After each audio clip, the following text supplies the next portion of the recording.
Okay, taking a beautiful breath in and sighing it out. I'm going to start with heart coherence. Meeting you on the exhale, we're breathing in, 2, 3, 4, 5, let it go, 4, 3, 2, 1, breathe in, 2, 3, 4, 5, let it go, 4, 3, 2, 1, and in, 2, 3, 4, let it go. Breathing in, 2, 3, 4, let it go. 8, 7, 6, 5, 4, 3, 2, 1, breathe in, 4, 3, 2, 1, let it go, 8, 7, 6, 5, 4, 3, 2, 1, take a nice deep breath in all the way to the top and hearting it out. Breathing in and highing it out. Nice deep breath in and highing it out. Now a little faster, we're breathing in and out. Breathe in and out. Breathing in and out. Breathe in and out. Breathe it in. Let it go. Breathe it in. Let it go. Breathe in. Let it go. Breathe it in. Let it go. Breathe it in. Let it go. Breathe in all the way to the top, and we're holding at the top for 20, 19, 18, 17, 16, 15, 14, 13, 12, 11, 10, 9, 8, 7, 6, 5, 4, 3, 2, 1. Let it go with a sigh.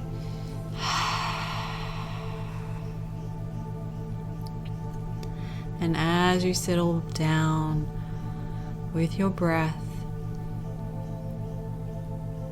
and just relaxing here, because your unconscious mind already knows how to listen in that special way that allows learning to happen at its own pace.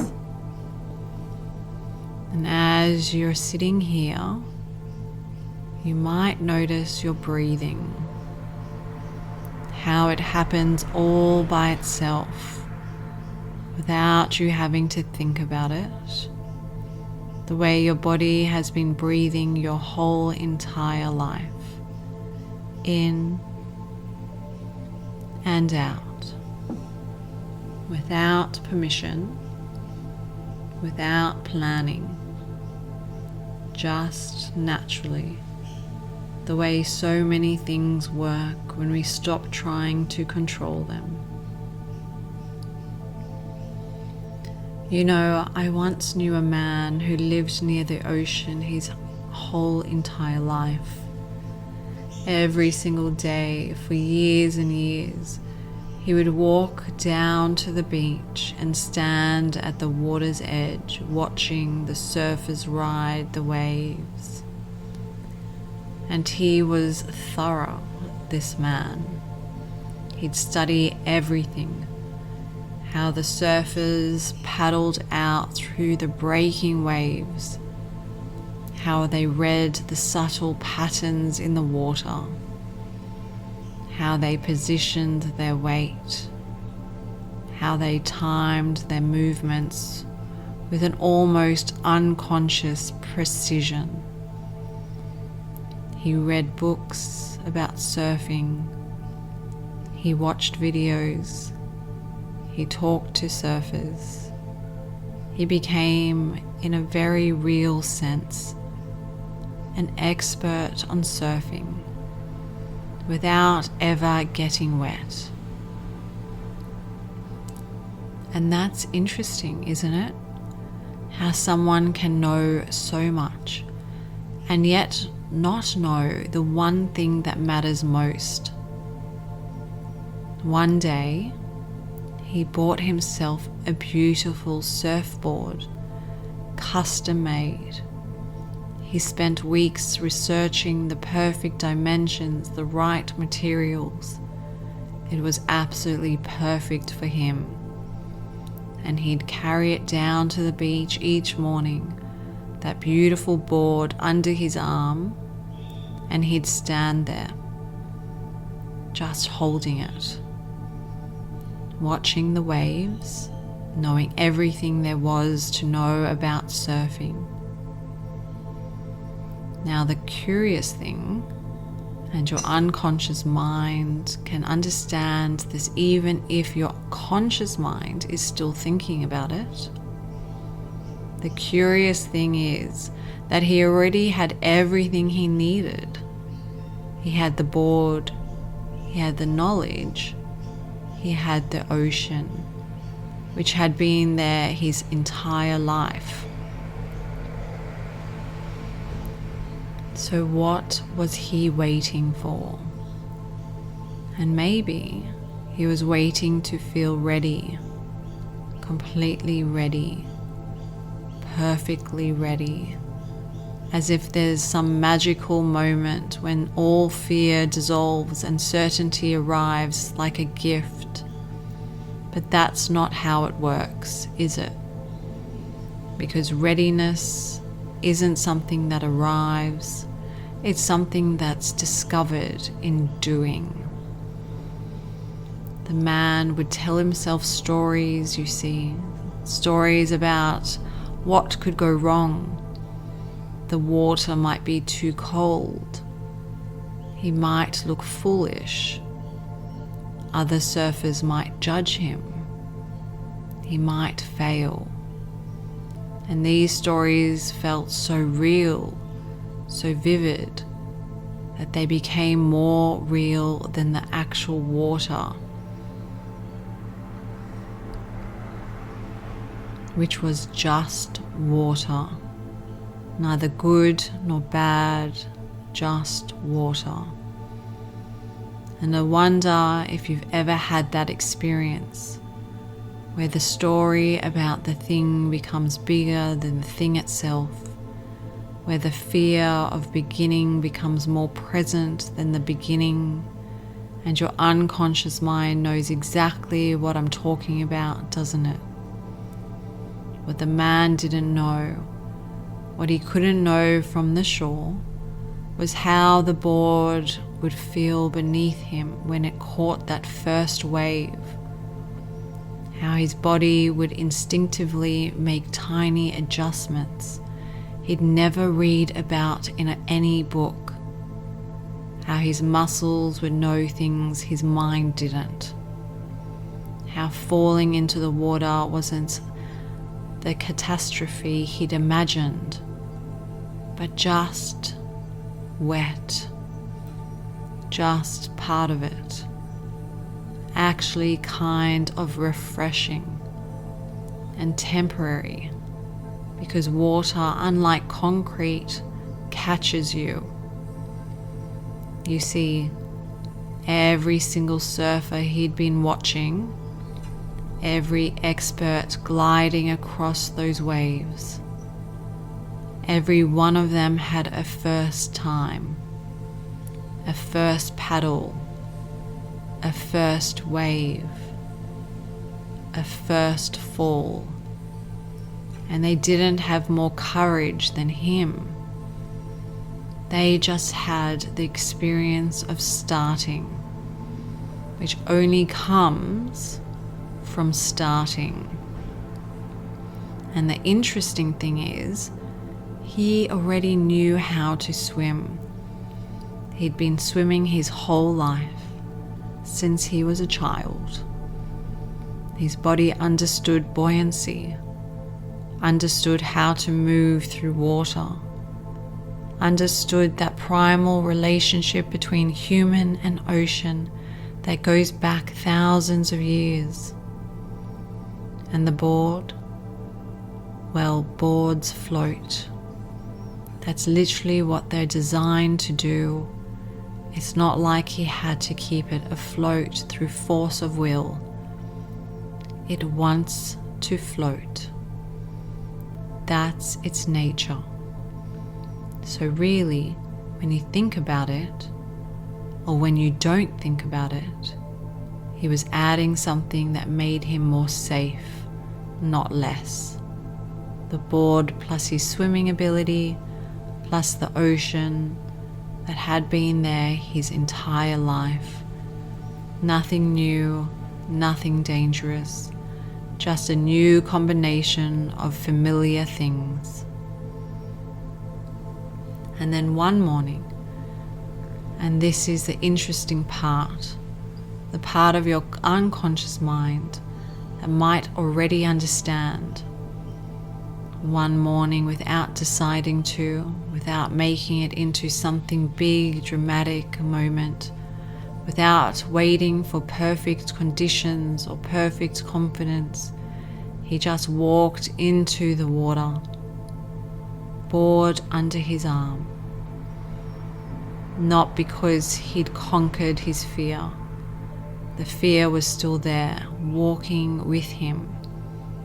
But it turned out fear could get wet too, and it didn't mind as much as he thought it would. And the water was cold at first, yes, that first shock of it, but then it wasn't. It was just water, the same water he'd been looking at all those years. The same water that had held him up thousands of those other beginners. The same water that had always been exactly as deep and exactly as shallow as it was. That first paddle out was clumsy. He swallowed some salt water. He fell off before he even caught a wave. And he laughed, because it was almost funny how much energy he'd spent fearing something so manageable. Not easy, but manageable. And there is a difference. And you know what the real discovery was? Not that he became a perfect surfer that day, because he didn't. Not that week either. Not even that month. But that the water had been waiting there the whole time, neither more dangerous nor less than he'd imagined. Just ready. Patient. Whenever he was. And each time he went out, he discovered something new. Not from books, not from watching, from doing, from falling, from catching a wave for 3 seconds and feeling that inexplicable joy, from meeting other beginners out there, realizing everyone's wobbling around, everyone's learning.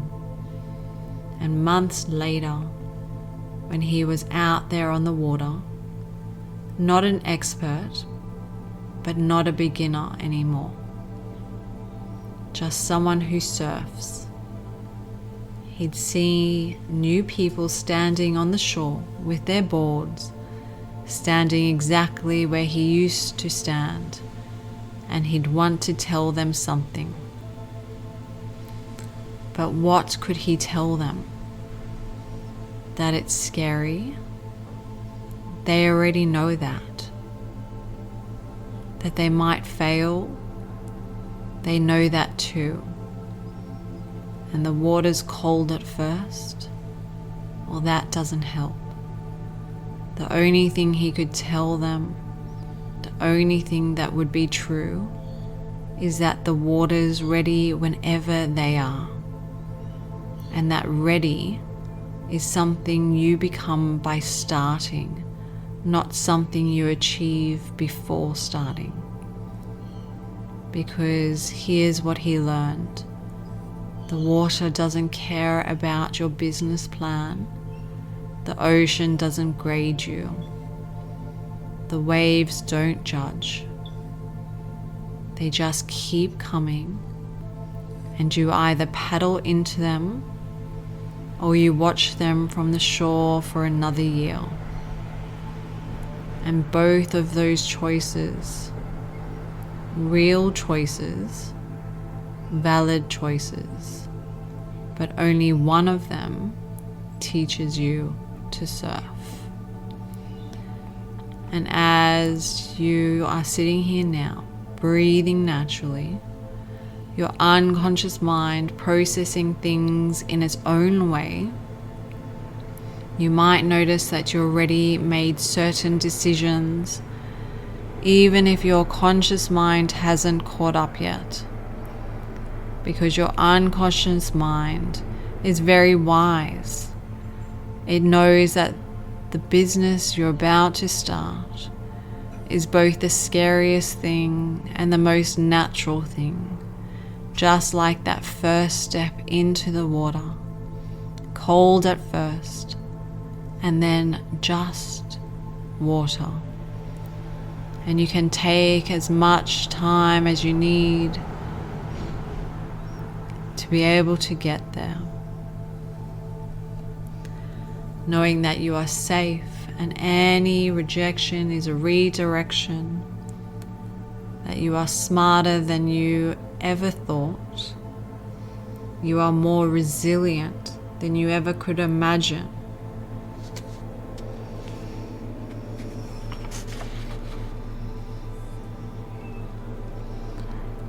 And that you are fully responsible for yourself and the direction you take. That you feel lighter and any block that is in your way can start to disappear and dissolve right in front of you. Feeling freer, more confident, knowing you're exactly where you need to be.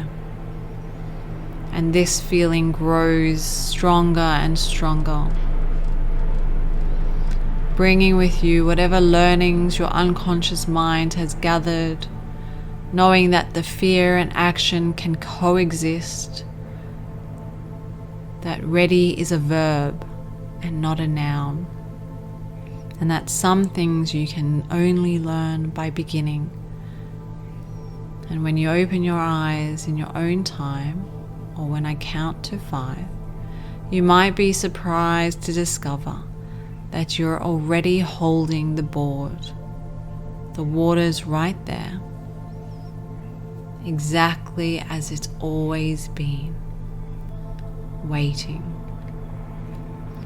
And on the count of 5, you'll be fully alert, fully awake, ready to take on your day and the 2026 with so much force and empowerment, you won't know what to do with yourself. 1, starting to feel the energy coming back to your fingers and your toes. 2, starting to feel more awake. 3, feeling more excited and ready. 4, 5, fully awake, fully alert, and here with me right now.